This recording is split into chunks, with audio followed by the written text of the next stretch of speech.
Buongiorno a tutti e bentornati a Liberamente, variazioni e scorribande qui su Radio Libertà. Allora, nel tardo pomeriggio di ieri abbiamo assistito a distanza ravvicinata al miglior e al peggior centrodestra possibile. Partiamo da quella che è stata la buona notizia, poi ampiamente oscurata, ovviamente anche da parte di chi non vedeva l'ora di oscurarla, per la cattiva che è seguita a ruota.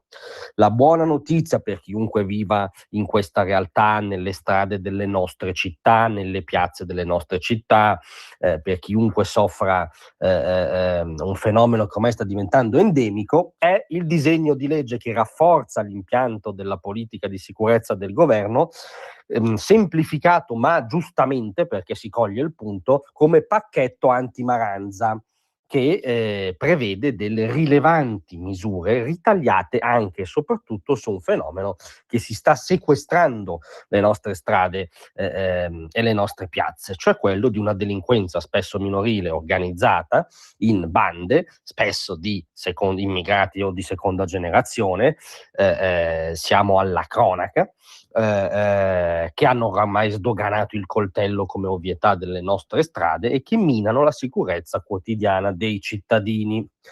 I punti clou di questo disegno di legge sono oggettivamente un passo avanti, a partire dal fermo preventivo che viene esteso anche per i disordini relativi alla cosiddetta movida in senso deteriore, fermo preventivo che potrà riguardare anche i minorenni e che potrà essere praticato anche dagli agenti della polizia locale, quindi viene calato in modo più capillare e immediato sulle emergenze del territorio lo strumento del fermo preventivo, cioè fermare soggetti che in base a precedenti si ritengono pericolosi in quella situazione. C'è poi un altro provvedimento molto importante per cui d'ora in poi per le lesioni alle forze dell'ordine si potrà procedere d'ufficio, non sarà più necessaria la querela di parte, anche se si tratta di lesioni lieve, perché le divise non si toccano, se no viene meno il patto sociale. E poi c'è un altro punto giustamente sottolineato e rivendicato per esempio da Matteo Salvini, che interviene sul codice civile escludendo il risarcimento del danno in alcuni casi, e cioè quando chi lo abbia subito lo abbia fatto mentre stava commettendo un reato. L'esclusione vale per un elenco di gravi reati tra i quali la rapina e la violenza sessuale, quindi basta risarcimento a rapinatori, ladri, anche a molestatori e stupratori, diciamo, che avessero subito un danno. No, in quel caso non c'è il risarcimento del danno, ci sono forme diciamo minime di legittima difesa. Questo avveniva fino a una certa ora di ieri ed era un segnale di buon governo rispetto a un'emergenza sentita dai cittadini. Poi ovviamente è andato in onda lo psicodramma preferenze.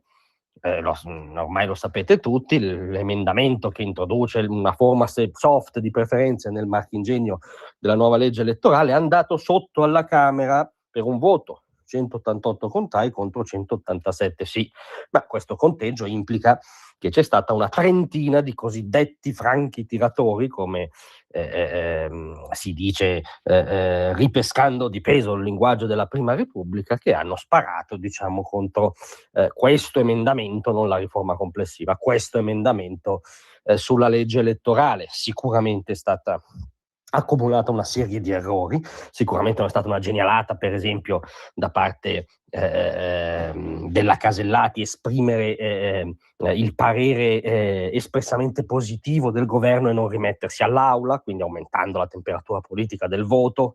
C'è ovviamente la caccia oggi ai franchi tiratori, Repubblica ci dedica 827 pagine, ci si esercita nel retroscenismo, l'ipotesi che sembra più gettonata che poi quella su cui titola Libero è che possa esserci un asse trasversale di onorevoli donne perché saltava l'automatismo delle quote di genere. che per inciso è un punto a favore della donna come individuo che viene riconosciuto in base al merito e non come panda, diciamo, che ha bisogno di una quota. Ma al di là di questo, sicuramente è nota l'allergia di Marina Berlusconi per le preferenze, e quindi insomma non sembra così peregrino pensare in primis a Forza Italia. Sicuramente è stato un errore far presiedere l'aula a Fabio Rampelli di Fratelli d'Italia piuttosto che Anna Scani del PD, che invece avrebbe partorito l'esito opposto perché Rampelli avrebbe potuto votare. Insomma, tutto quello che volete. Ieri a Montecitorio è andato in scena un capolavoro di tatticismo da parte di qualcuno.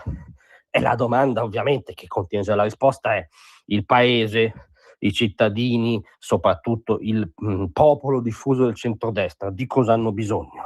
Di più pacchetti sicurezza, di più pacchetti antimaranza e di meno tatticismi. Sembra abbastanza evidente che l'aspettativa del paese, in primis degli elettori del centrodestra, no, vada più in quella direzione.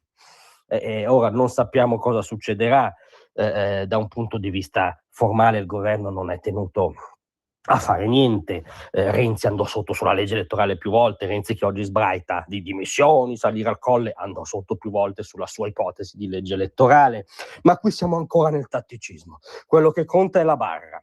La barra è più decreti sicurezza, più pacchetti antimaranza, più buona politica vera e veramente di centrodestra, meno tatticismi, se no si riesce nel capolavoro di fare un regalo, di far sembrare vivo e credibile questo campo largo che politicamente a tutti gli effetti, per la proposta e l'alternativa di paese che mostra, un camposanto. Non moriamo di tatticismi. Grazie a tutti, vi aspetto